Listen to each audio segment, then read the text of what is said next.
Hello viewers and welcome to my channel.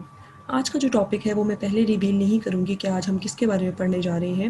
वो definitely जब हम डिस्कस करेंगे तो आपको ख़ुद ही समझ आ जाएगी, ख़ुद ही आप लिंक क्रिएट करेंगे कि हम किस टॉपिक के बारे में आज डिस्कस कर रहे हैं। यहाँ पर आपको एक बहुत ही मज़ेदार सी फ़ूड की कैटेगरीज़ नज़र आ रही होंगी। तो आपको पता है ये फ़ूड बहुत ज़्यादा इंपॉर्टेंट है हमारे लिए। क्यों इंपॉर्टेंट है? Because food is used as energy. ठीक है, हमारे जो सेल्स हैं, चाहे वो मॉलिक्यूलर लेवल पर हैं, चाहे वो सेलुलर लेवल पर हैं, चाहे ऑर्गन लेवल पर है, हमारी बॉडी को फूड चाहिए for energy generation.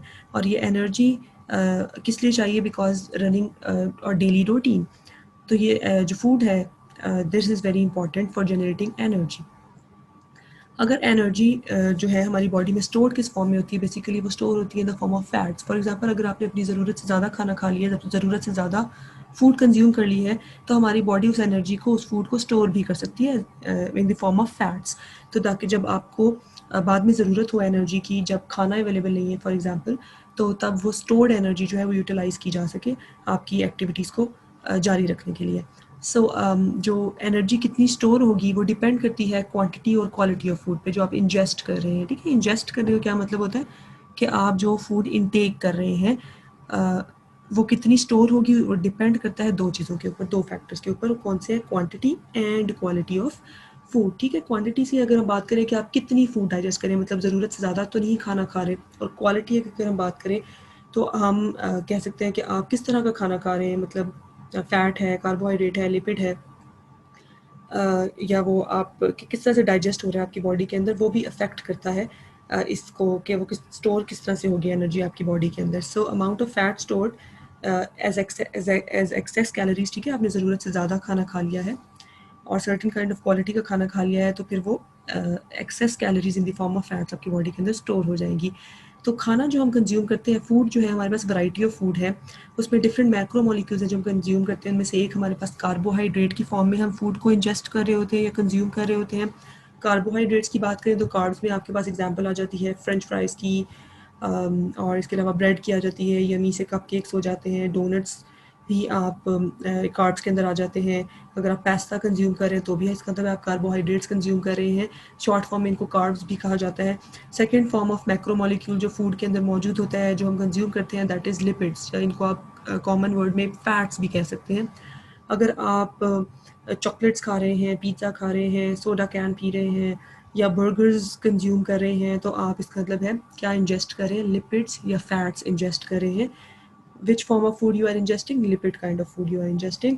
Third kind of food या मैक्रोमोलिक्यूल जो मौजूद होते हैं फूड के अंदर, तो आपके पास प्रोटीन्स हैं। ठीक है, ये थोड़ी सी हेल्दी फूड कंसिडर की जाती है बिकॉज इसके अंदर आपके पास मीट आ जाता है, एग्स आ जाते हैं, चीज़ आ जाती है, योगर्ट आ जाती है, मिल्क वगैरह आ जाता है। ये तीन तीन फॉर्म्स हैं फूड की जो जिसमें आप कंज्यूम करते हैं फूड को, जो कन्वर्ट होती है इनटू एनर्जी, और फिर स्टोर हो जाती है आपकी बॉडी के अंदर। ठीक है, वो तीन फॉर्म्स क्या है? Carbohydrates, lipids and proteins. So moving on, इसका मतलब है आपको फूड के बारे में चूँकि हम बात कर रहे थे तो आपको अब पता लग ही गया होगा कि हम किसके बारे में बात कर रहे हैं। हमारी बॉडी से जो फूड का जिस सिस्टम से ताल्लुक़ है वो क्या है हमारे पास? Basically digestive system. अगर मैं आपसे पूछूं कि डाइजेस्टिव सिस्टम का फंक्शन क्या है, what is the function of digestive system, तो ऑब्वियसली आप यही कहेंगे कि the function of digestive system is digestion. It is really obvious, ज़ाहिर डाइजेस्टिव सिस्टम है तो उसका फंक्शन भी डाइजेशन होगा। But I must tell you that it is wrong. Why it is wrong? Correct answer क्या है इसका कि जो डाइजेस्टिव सिस्टम है वो ना सिर्फ डाइजेशन कर रहा होता है बल्कि आपके लिए एक और भी इम्पॉर्टेंट रोल प्ले कर रहा होता है, दैट इज़ दी एब्जॉर्प्शन। ठीक है, डाइजेशन का कोई भी फ़ायदा नहीं है जब तक कि वो फूड एब्जॉर्ब नहीं होगी। जब तक वो फूड एब्जॉर्ब नहीं होगी वो आपको एनर्जी प्रोवाइड नहीं कर सकती। डाइजेस्टिव सिस्टम का काम सिर्फ और सिर्फ डाइजेशन नहीं है बल्कि फूड की एब्जॉर्प्शन भी है। और यहाँ पर भी स्टोरी एंड नहीं होती।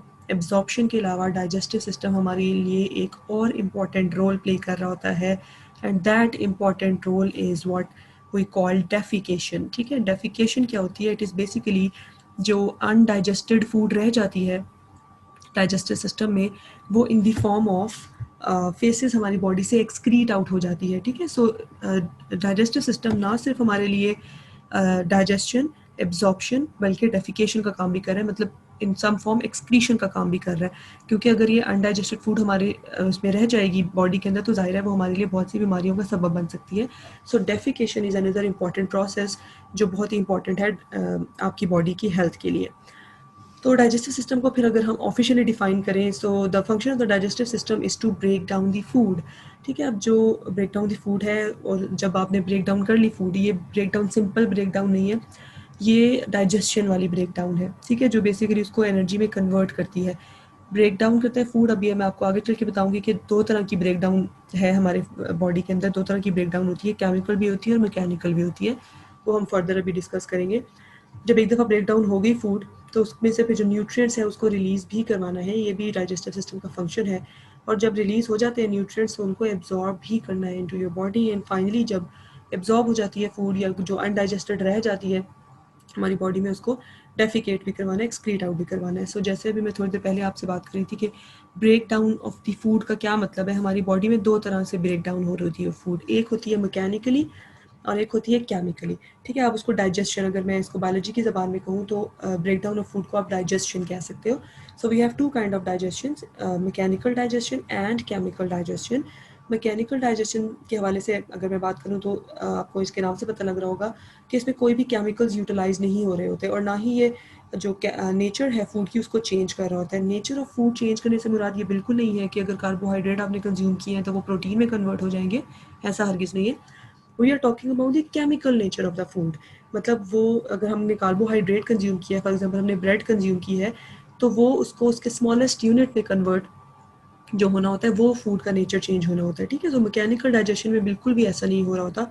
मैकेनिकल डाइजेशन में सिंपली जो फूड है वो स्मॉलर पीसेस में डिवाइड हो रही होती है, सिर्फ और सिर्फ स्मॉलर पीसेस में। इसके अंदर बहुत से ऑर्गन्स इन्वॉल्व हैं डाइजेस्टिव सिस्टम के अंदर, वो हम आगे चल के डिस्कस करते हैं कौन कौन से ऑर्गन हैं। बस आपने याद रखना है कि मैकेनिकल डाइजेशन में फूड के जो केमिकल बॉन्ड्स हैं वो ब्रेक नहीं हो रहे होते, फूड जो है वो सिर्फ स्मॉलर पीसेस में डिवाइड हो रही होती है ताकि वो ईजिली स्वेलो किया जा सके उसको, और ईजिली उसकी जो फर्दर ब्रेक डाउन है, केमिकल ब्रेक डाउन है, उसमें हेल्प आउट कर सके उसको। तो सेकंड काइंड ऑफ डाइजेशन जो है हमारे पास वो क्या है, या ब्रेक डाउन जो है हमारे पास क्या है फूड की, that is chemical digestion. As the name suggest, इसके अंदर केमिकल्स मौजूद हैं, केमिकल्स एंजाइम्स भी हो सकते हैं, हॉर्मोन्स भी हो सकते हैं। So with the aid of chemicals जो फूड को ब्रेक डाउन किया जाता है, दैट डाइजेशन इज कॉल्ड, और the break down of food, this kind of break down of food is called chemical digestion.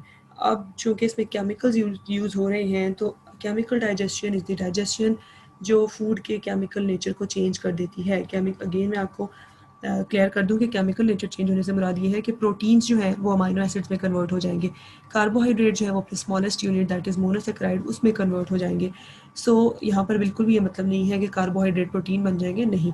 जो फूड आप इंजेस्ट कर रहे हो, चाहे वो in the form of carbohydrate है, चाहे वो in the form of lipid है, चाहे इन द फॉर्म ऑफ प्रोटीन्स है, वो अपने स्मॉलेस्ट यूनिट में डिवाइड हो जाएंगे। That is the change of the chemical nature of food.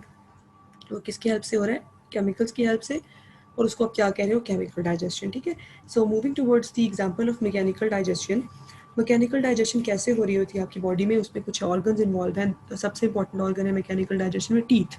ठीक है, टीथ आपके लिए क्या काम कर रहे होते हैं, mechanical digestion, mechanical break down कर रहे होते हैं फूड को।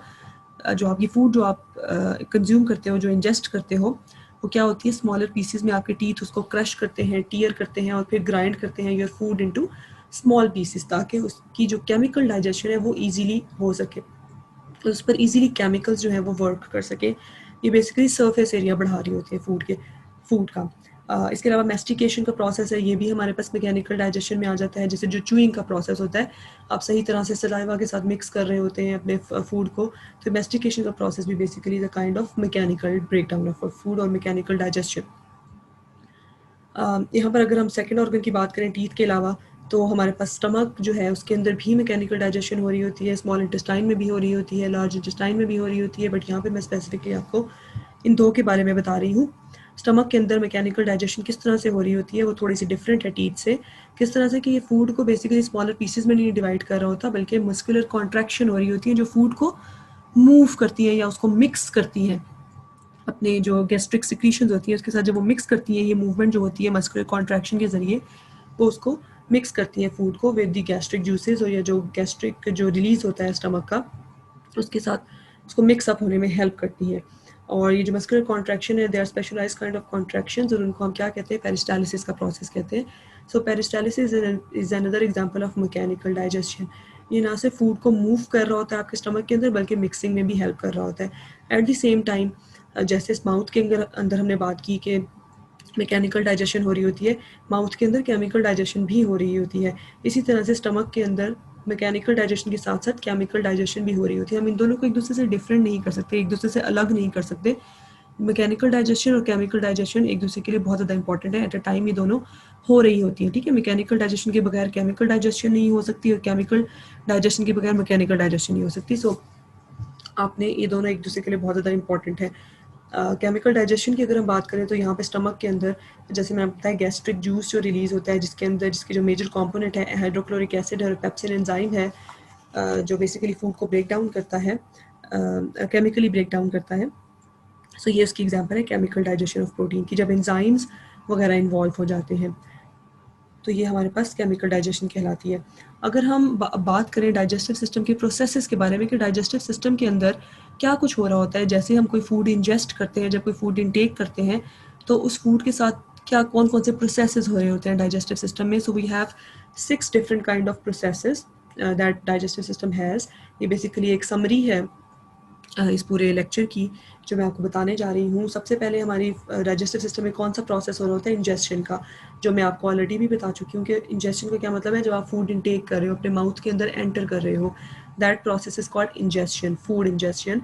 और फिर वो फूड मूव ऑन होती है from a different organ, from one organ to another organ of digestive system. This kind of process is called propulsion. ठीक है, इसमें पेरिस्टालिसिस का प्रोसेस हो रहा होता है, इसमें सेगमेंटेशन का प्रोसेस हो रहा होता है। So second kind of process that is present in digestive system, जो हो रहा होता है डाइजेस्टिव सिस्टम के अंदर, वो है propulsion, movement of food into different organs.